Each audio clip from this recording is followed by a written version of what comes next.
So here's the setup that I have for machining this two-sided part. You can see that I had the part clamped to a supplemental wasteboard on top of my wasteboard. I'm going to be drilling through my part into the wasteboard for the pin locations that I'll use for the flipping process. This way I can avoid any kind of potential interference with the threaded wasteboard that I have underneath.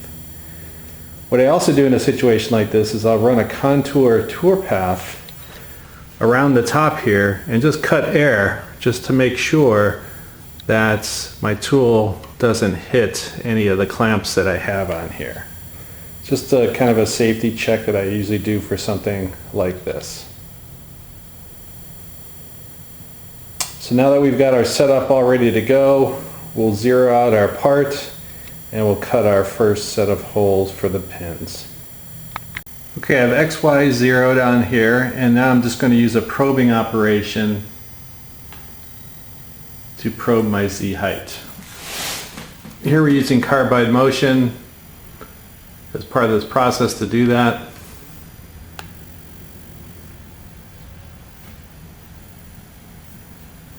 We'll jog the tool in the appropriate area first to get the tool in the proper location before jogging.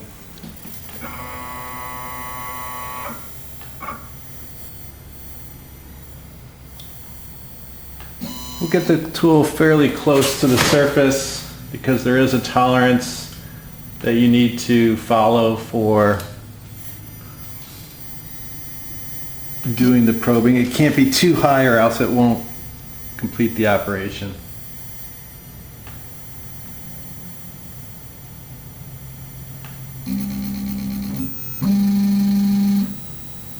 Now that we have the Z height probed, we're ready to begin cutting.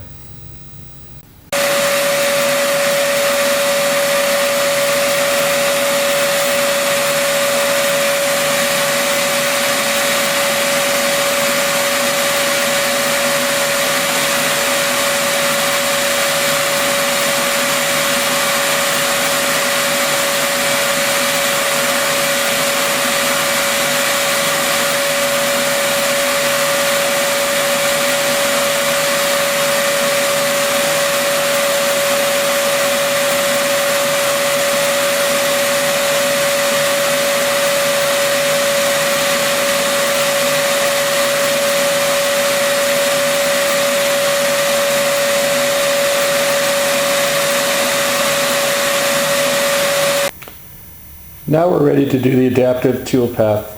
For this project I'm not doing any finishing passes, just to kind of show the process here for doing two-sided machining.